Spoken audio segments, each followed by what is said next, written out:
So we are down at One London here in Imperial Wharf. So today I'm going to take you through a shoulder session, one of my sample shoulder sessions. We're going to work like mostly what I've been conducting in most of the previous episodes, chest, legs, is activation. We're going to focus on activation in the shoulders.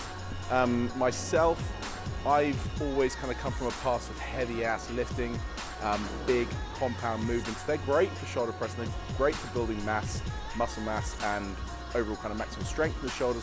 But what I tend to focus on now, especially proceeding into a kind of compound move, will be a lot of activation work. So I'm going to run you through this today. We're going to focus on isolation movements before we go into our compound movements, and we're going to finish off with more isolation movements to really kind of get time and attention and focus contraction on each muscle fiber of the delts. So guys, I hope you enjoy this one. This is episode 3, I believe, of this series. So guys, come and join me. Let's go to One London, let's train some shoulders, and I'll show you how I do it.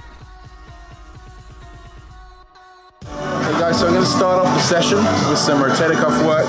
Do 2 stability exercises. Basically, rotator cuffs are little kind of like muscular tendinous fibers you have in your shoulder that actually support the shoulder joint. They support the humerus, this kind of big muscle, into that shoulder joint. So because of the amount of movement you've got in your shoulder, it's always at risk in terms of injury. It's a greater risk of injury because you can do all kinds of movements, induction, stuff like this. So these are kind of like muscle fibers, help support the shoulder. They're both fluid. They've got fluidity, so they can create movement, and they enable that movement through the shoulder. So the idea is to stabilize your shoulder, because that's where all upper body movements come from. It originates from the shoulder. So we're going to work through some stability exercises. We're not going to pre-fatigue, we're not going to fatigue the rotator cuffs. Just want to stimulate them, make sure they're doing their job, and we're going to take them and we finish off with the major stability stuff at the end of the session. The first one I'm going to run through, I'll call it the Poliquin rotator cuff rotations. Into position.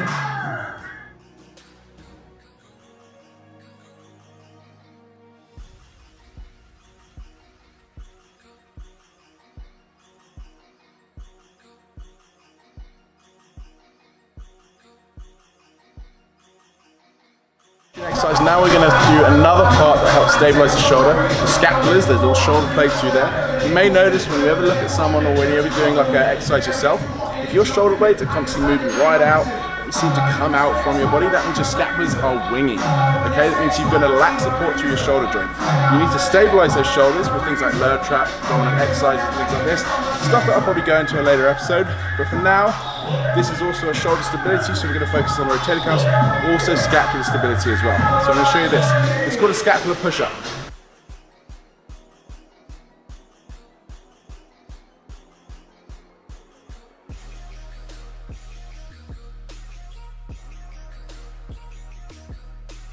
First exercise I'm going to start off with, we're going to work fairly high repetitions. We're looking around about, I think, from 12 to 20 reps. We're going to do leaning single arm lateral raises. The reason why we lean in this position is to decrease any kind of trap movement through there. So when you're always doing shoulders, because the upper traps are so much dominant in most people, they're always going to want to try and raise once you do the shoulder exercise, okay? We're trying to cut them out. We're trying to activate and focus on that mid delt. Well, even the 3 deltoid muscles through there. So we're trying to decrease any kind of trap domination and really focus on the muscle working, which is the deltoid. So we stay light-ish, lean in. So if you notice the angle position through there, I'm not going straight up, so I'm dropping that shoulder down, and then I'm bringing out that single arm lateral raise. And again, what I'm focusing on through here is not only the movement, I'm also focusing on mind-muscle connection. So really trying to activate that mid and anterior delt, and even draw through the rear delt in a little elbow tilt when I raise. Okay, I'm not focusing on the reps, I'm not even counting, I'm just focusing on activation through here before we start and go into our major compound moves. Next exercise, again, this is a primer, almost like an activation exercise. We're going to work through the rear delts. Now, many of you may not know, in terms of the rear delts, another part of, inclusive with the rotator cuffs, they work on shoulder stability, okay? So they help formulate through, so the rear delts are these parts, and we can see part of the delta through there, just in the back. That is the rear delt. Often undeveloped in a lot of people, because they don't activate, or they either don't work, they don't isolate, or they don't activate the rear delt in certain movements. But again, this really helps with shoulder stability as well. So this will help stabilize the shoulder in those big compound movements. So if you're unstable doing those big compound movements, you won't work the right musculature, you won't be able to increase your strength, so you'll be fatiguing, basically you won't be progressing. Stabilizing your shoulder first, working on the foundations, you'll build stronger, bigger shoulders, guaranteed.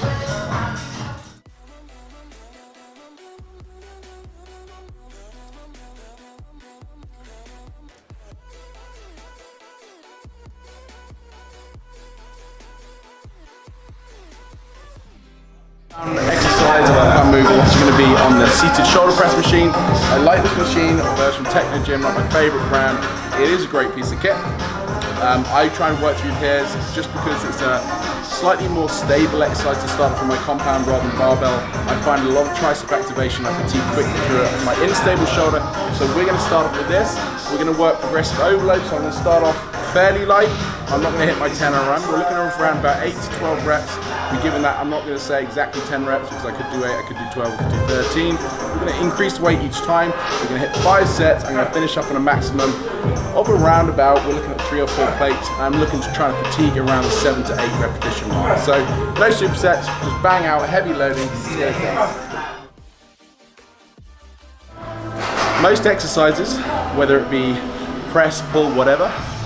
So example, on the shoulder press, I always work with a minimum 3-second eccentric. So eccentric is the way down, this period, lowering phase. If you're, for example, let me give you an example, banging out 10 reps at 1 second up, 1 second down, just pumping it out, not only are you negating stretch reflex, which is a big part of it, you're also negating tempo. You probably complete that in around about 10-15 seconds. If you increase the eccentric value down to 3 or 4 seconds for 10 reps, you're looking at about 40 to 45 seconds time and attention per set. Greater time and attention, greater chance of hypertrophy, which is fucking building those Boulder shoulders. So just remember tempo when you do this, guys. Also, with tempo becomes greater control of the exercise. Greater control of the exercise dictates better muscle activation. It's all about that connection. I guess this one could be classified as a compound as well. There's a little bit more isolation, a little more form focus. It's called an Arnold press. Dumbbell exercise with a twist. You'll see the form come later on.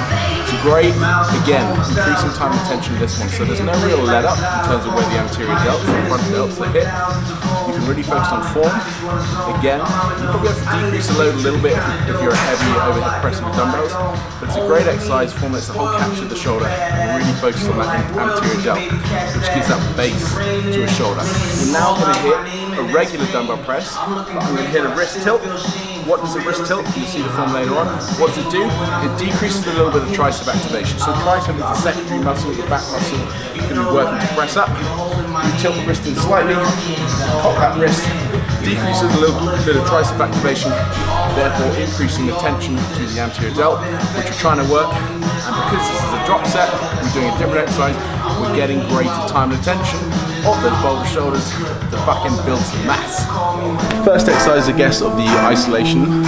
So we've got 2 more exercises left. We're going to hit upright rows, barbell upright rows. Now, what do most people do on upright rows? It's a close grip, and they raise those elbows high, leaving the arms to drop.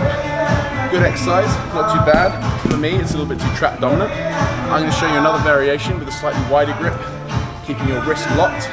That not only creates more tension through the deltoids, but also draws the mid delt and rear delt into the exercise. So a little bit about deltoids. There are 3 main compartments of the deltoid. You've got your anterior delt, which is the front. You've got your mid delt, which is the middle. And you've got the rear delt, which is the back. In fact, in terms of fibers, there's not only 3. There's probably around about 75 muscle fibers in the well, can I say groups of muscle fibers in the shoulder, but they can be grouped into 3 because basically those kind of actions are what they do. This superset we're going to start on alternate arm frontal raises. Again, this is people tend to go way too heavy with this exercise. Go too heavy, you start stimulating the wrong muscle groups. You'll decrease focus on the working muscle group, which is actually your anterior delt. So we're going to superset this with lateral raises, which is the mid delt exercise. Again, people often tend to go too heavy. You see a lot of swinging, a lot of traps getting involved. I'm going to show you the right way to do it. Increase activation, increase that mind muscle connection, actually get results in the fucking shoulders instead of just wasting your time in the gym. Last exercise on this program, what we're doing today is rear delt flies. So many different ways to do rear delt flies. So I'm going to hit rear delt flies on the cable machine. You've got to make sure there's no handle attachment. The best way to hit rear delt is when your hand is pronated like this. Your as I was saying before, a lot of people miss out on the rear delts. They tend to focus more on kind of compound pressing, frontals, lateral raise, and they don't tend to focus on the rear delt. Rear delts, of course, will be engaged in most exercises for stability wise, but to actually activate them and build and hypertrophize them and build muscle and mass on them, you've really got to isolate them like this exercise does magnificently. Guys, please just click on subscribe, follow my 5-minute knowledge bombs. We've got loads of great footage on my channel now, which you can probably see. Stay tuned for the next episode in this series, which we're going to be hitting back and biceps in a similar fashion. If you have any questions, guys, make sure you follow me on social media, Instagram, TB Conditioning, my Facebook page, my company page is Total Body Conditioning Limited. Hit me up on my personal Facebook, Tom Brazier. And guys, if you want to follow this workout yourself, look in the description box. You've got sets, reps, tempos, everything you need to fucking hit that gym and hit that shoulders fast. This will take you no more than 35 to 40 minutes to complete this session. So guys, please subscribe to my YouTube channel. I'll see you on the next episode. For now, happy shoulder hunting.